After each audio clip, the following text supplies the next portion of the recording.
All right, we are here live. If you're just joining me, I'm just making sure everything's nice and set up.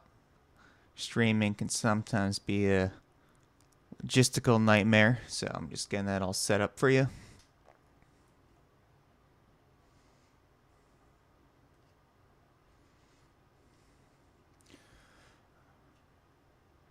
All right, how's everyone doing? If you're here with me, make sure you let me know in the chat.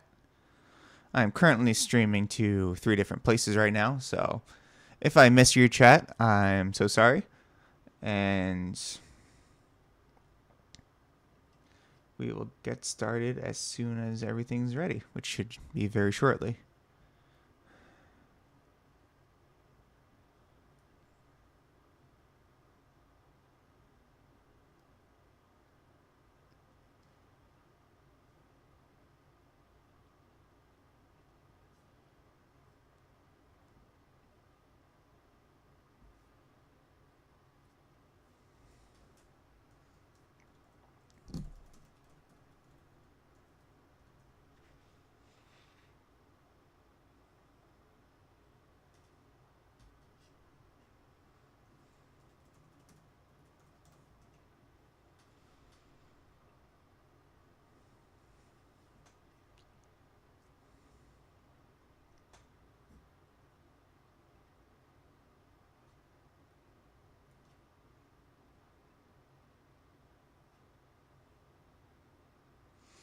All right, cool. Let's get started. All right, hey everyone, how's it going? Hope you're all enjoying your glorious Saturday morning. Thank you for taking time out of your weekend to be with me today. So if you're watching this live, make sure you leave a comment, #live. If you're watching a replay, and there's going to be a replay, make sure you comment #replay. All right, so thanks for taking time out of your lives, out of your busy schedules to watch the stream with me. So I created this live stream because I noticed that many of you were asking for help with video editing, so I thought I'd make a free training to help you out as much as I can. So I'm no stranger to video editing. I'm known for making huge projects that involve hundreds of video files. The biggest one that I've done was last December, and I used over 300 video files to make a big virtual performance. And it's a lot of work, but with these secrets that I have, I was able to do it much quicker than it would have taken me if I didn't have this skill set. So video editing is potentially an extremely time-consuming process. It can be, even on a professional level, if you have been doing this for years, it can take you an extremely long time to finish whatever you're working on. But for the at-home musician, for the home recorder, it can be potentially really easy if you have just the knowledge of how to make videos as efficiently as possible. And these 3 secrets are not only going to help you speed up the video editing process, but it's going to make you look professional. It's going to make your videos look professional enough where someone looks at your stuff and says, hey, this guy's really legit. Let's pay him money, which is kind of exactly what happened to me once I got it figured out. And this is information that I discovered myself and that really very few people know about, especially in the music world. Not many people know about this stuff. And I kind of learned it on my own through watching the professionals in the scene, like Jacob Collier's videos, Christopher Bill's another one, Eric Whitaker with his virtual choirs.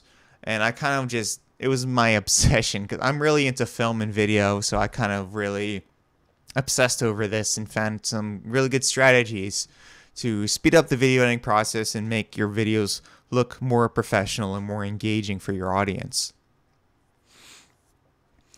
And video editing is important in the music world, especially in the 21st century, because everything is visual, especially with social media platforms like YouTube, Instagram, TikTok. I mean, just those 3 alone are huge.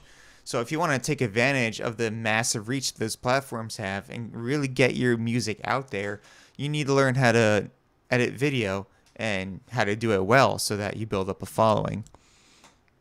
All right. So are you ready to learn these secrets? Give me a heck yeah in the chat. Remember, hashtag live if you're watching with me live. Hashtag replay if you're watching the replay. I want to know who's here with me. And all right, and if you watch the stream all the way to the end, there's actually a really special bonus. And we'll get to that later, but if you watch it all the way to the end, you're going to get a one-of-a-kind bonus that's not available to anyone else. So hope to see you at the end. All right. So tip number 1, I have a little Word document set up. All right. 3 secrets to speeding up video editing process. All right. So number 1 is we need to optimize your setup. And this is extremely important because it sets a really solid foundation for working on projects. Because if you don't have a strong foundation, then building up your stacks, building your video is going to be a struggle. So these are simple things that you can do in order to help speed up the video editing process. And the first one, I'm actually going to make a bullet list here. There we go. Oh, it went away. All right. First one is closing all other applications. All right. Now this is important because video editing software takes up an extreme amount of CPU. It's one of the most strenuous things you can make your computer do. So having everything else closed, I have Logic closed, I have Sibelius closed. I have some things open. Let me just move myself out of the way here. Whoop. All right. I have Google Chrome open because I'm streaming right now. Same thing with OBS. I'm streaming right now, so I have to. And I have a few Word documents open, but those honestly don't take any CPU. And you can check your CPU if you're using a Mac. There's an equivalent if you use Windows. Is the activity monitor, and this shows which applications are open and which is taking the most CPU. So as you can see, OBS right now, since I'm streaming, is taking up 33% of my system CPU. Final Cut is open. It's not doing anything right now. It's just kind of sitting there, so it's not taking up much CPU. But once I get into knee-deep in editing, it's going to be taking up a lot. So that's one way you can check. There's also things you can do, such as sometimes I edit with my Wi-Fi off just to make it so that my computer is doing less things. But you want to make sure that if you're editing video, have this Final Cut or whatever you're using be the only thing that's open so that you're putting less stress on your computer. All right. Now, the next thing I'm going to talk about is transcoding your files. And that might seem like a scary word, but it's actually super easy. And let me get into that. So transcoding files. There's 2 ways. There's optimized and then there's proxy. And we're going to talk about exactly what that means. All right. So when editing video, the video in all of its quality is going to be an extremely large file. I mean, video files, especially if you're editing like 4K video, for example, or if you're editing even 1080 with a high frame rate, it's a lot of data for your computer to handle. So what we do is transcode the media. And what this does is that it breaks your video file down into like bite-sized pieces that's easier for your computer to handle, and it'll speed up the editing process tremendously. So there's 2 options. First is optimized media. Optimized is high quality. It's very close to the original, but it's just a little bit less quality. So this is good for if you're doing color correction or you're changing the resolution, So those kind of really detailed editings, you want to use optimized. And this one is like on steroids, Proxy Media. You're pretty much cutting the video quality in half, but just temporarily while you're editing. And this is going to speed up your computer tremendously by using Proxy Media. But as soon as you're ready to export, you just switch it back to original. And Proxy Media is really meant for just editing, just to speed up the editing process and get your computer running way, way, way faster. You're going to be rendering your files extremely quickly. So I always recommend editing in Proxy, except for when I'm doing color grading or color corrections, I'll use optimized. And an easy way you can do this right off the bat is when you import a file. Let's see if I have anything I can import. This, for example. You have two check marks right here. Create optimized media, create proxy media. I would just, whenever you're importing videos ever, just check those right away. And it's going to speed up your video editing tremendously. Cool. And now there's a few other cool tricks you can do.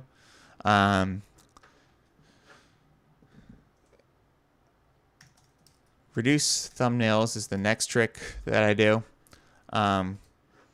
So let's go to a project that has more things in it. So this is something I did last month. It's got a whole multicam, 5 videos, a background. So these images that are pulled up right here in the editor, they actually take a lot of memory to load them up. As you can see, if you go back a few seconds, you can see it took a little bit for them to pull up. So what we can do is we can actually reduce it so that the thumbnails are gone. And if you just label them properly, you'll know what everything is. I don't have them labeled right now, but you can take away, the audio is muted on all of these, but you can take away the audio and just show the video. And these things just give your computer less things to think about and will speed it up. And the last thing you can do is you can close the effects, you can close your library if you're not using it, and those things will just speed up your computer. And let's just add that. Close effects library when not in use. Cool. Does this all make sense? So the first step is optimizing your setup. It's really important to do that because it'll speed up the editing process tremendously. And especially when you're on a time crunch, especially when we're getting back to reality in this current day and age, you want to be able to edit as efficiently as possible and waste as less time as possible. So the next secret I'm going to talk about is borders. All right, so let's open my library back up. Cool. So I'm going to create a demo project just for the sake of demonstration. Now, let's just drop the audio in.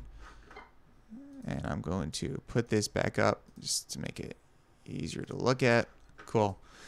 Now, here is what most people do. The most popular style of video editing for musicians who are just at-home musicians making content is they'll do something like this. They'll have 4 video files, and they'll go, okay, this one goes about here. I'm just going to duplicate a bunch, save some time here.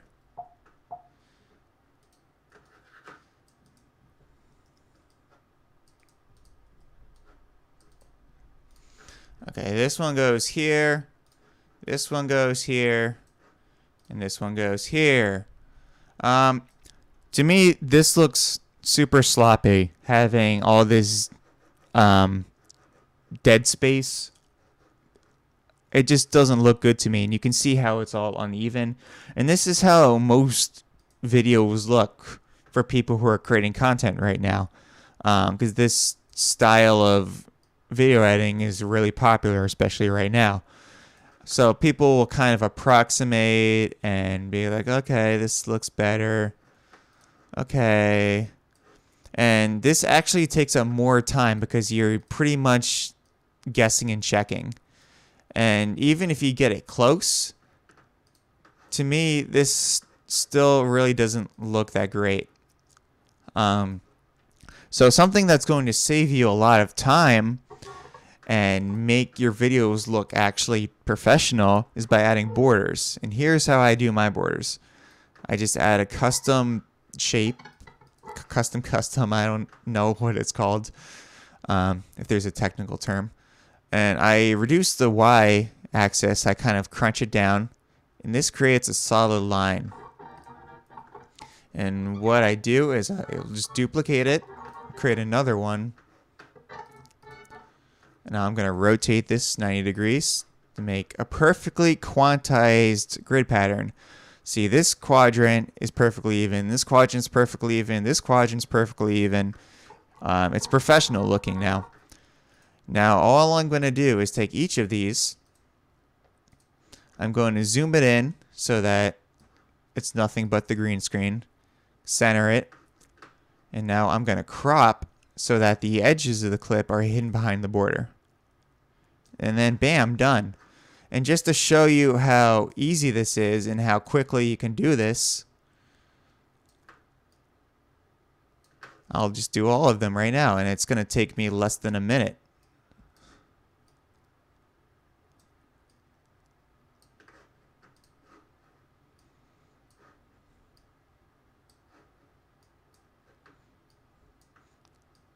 And done. Bam, super easy, right? So it's a completely perfectly quantized grid pattern. It took me less than a minute to do. You watched me do it. And no approximation, no guessing. And it just looks good. And with the green screen, I can add whatever background I want, and it's going to look professional. So that's my second tip, which is borders. Where's my... There it is, borders. All right, now the third thing I'm going to talk about is exporting and compound clips. So I put them kind of... Exporting and compound clips are two different things, but they kind of serve the same purpose. Let me show you what I mean by this. So compound clips, especially when I create a pattern with a lot of different borders and create a really complex thing, it's going to start stacking up and stacking up because there's just a lot going on. And I don't want my project to look like big like this. So what I can do is highlight everything, new compound clip. I'm just going to name this borders. And now all the borders are now part of one file. And if I want to move it, it all moves together now. Before you would have to move everything individually, but now it all moves together. Does that make sense? And I could do the same thing with these, but the thing is with compound clips is that it doesn't reduce CPU. And what I like about exporting is that once you start stacking video on video on video on video, it's really stressful for your computer. So exporting will actually enable you to create very large, complicated projects with using as little CPU as possible. So let me open up a project that I did. This was a paid commission. Someone paid me to do this. I'm not saying that to brag. I'm just telling you where your info is coming from. And what I did is that I created different chunks of the piece. So this is measures 53 to 56. Here's all my borders. I didn't compound these. I'm actually going to do it just for demonstrations purposes. Compound, let's say borders. And you can see all the different borders are highlighted. So if I wanted to move this around, well, there's all the borders. Exactly how I told you about. Let's move that back. And then I inserted all the different video files in, just how I demonstrated before. And then I exported this chunk. This one's called 53 to 56. Let's find it. Here it is. And this is just one video file. And the reason I did this is because instead of rendering, I don't even know how many, 12, 22 video files, do you think it's easier for your computer to render 22 video files or just one? So that's why I do exporting, because it's so much easier on your computer. It speeds everything up in the long run. It might seem like it's more work, but in the long run, it's really not. And if I show you the master file, there it is. Nope, not that one.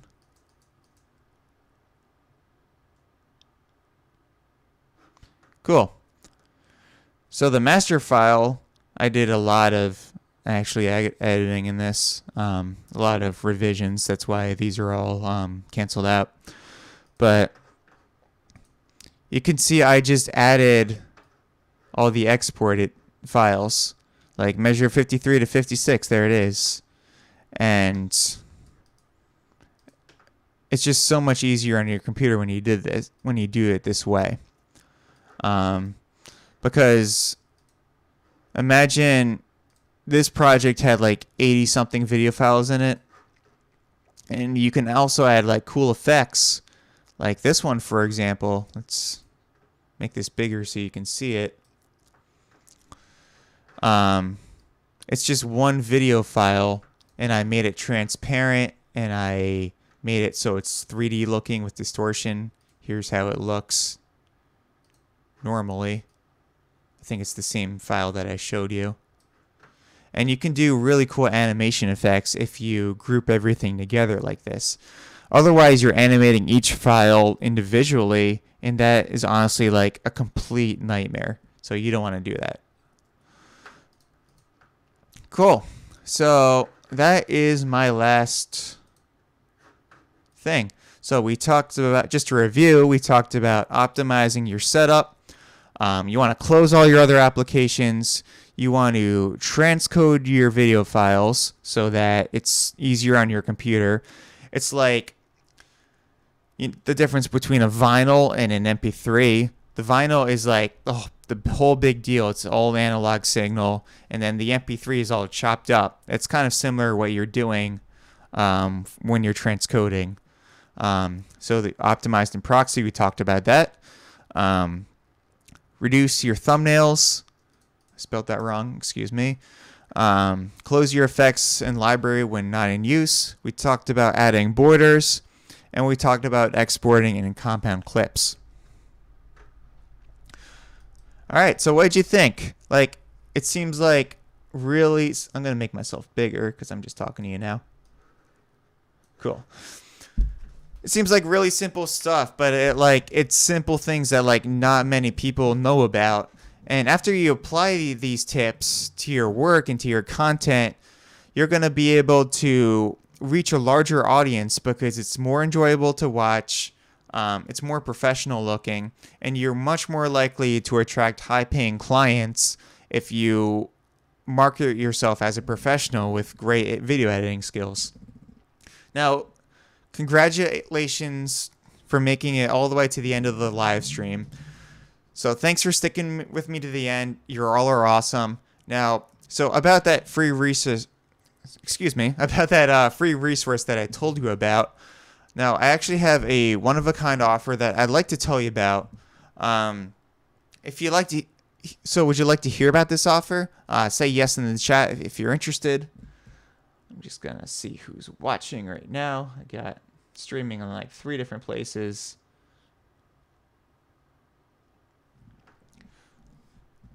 Cool. So this offer is only available to those who are on the stream with me today, or those who are watching the replay and made it all the way to the end. This is my way of expressing my gratitude. So let me tell you about this offer. If only I had a whiteboard. Oh wait, look. All right.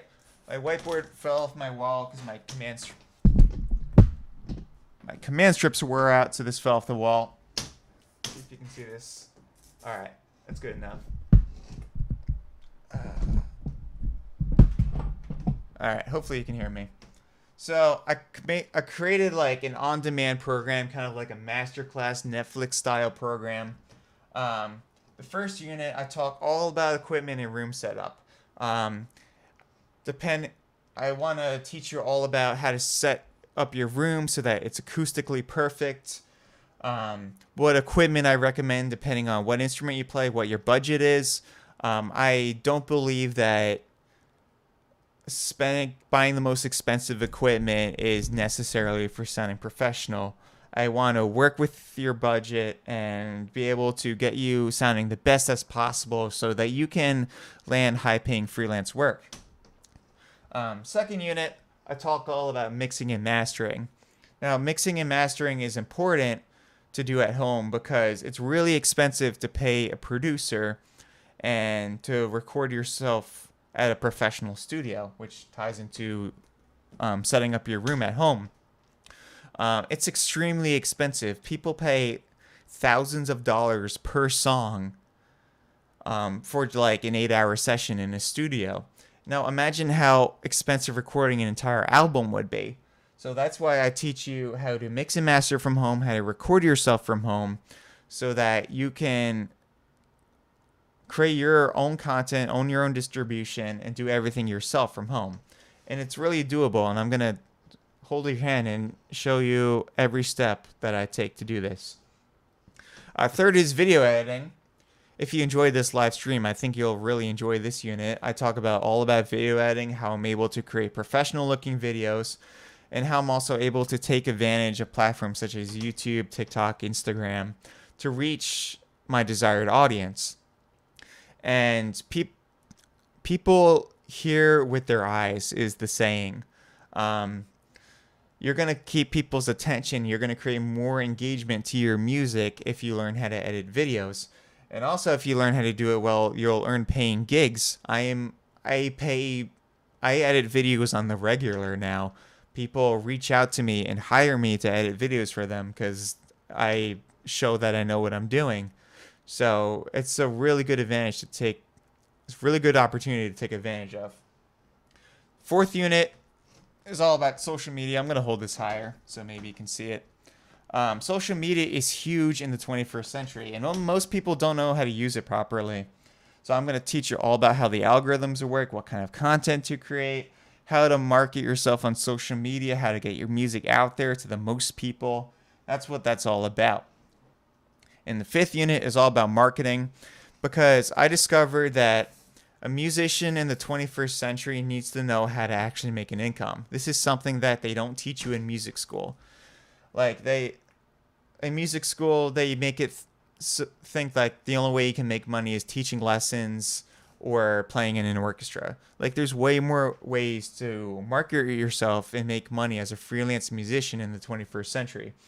I have colleagues who make 6 figures off of album sales. Like that's insane. Like the myth that's going around is that you can only make money through live music because of like LimeWire, streaming services. Album sales are dead, right? Well, no. There's actually proven marketing strategies that I use myself that can generate you thousands of dollars of income. And they're strategies that I've used to generate thousands of dollars of income.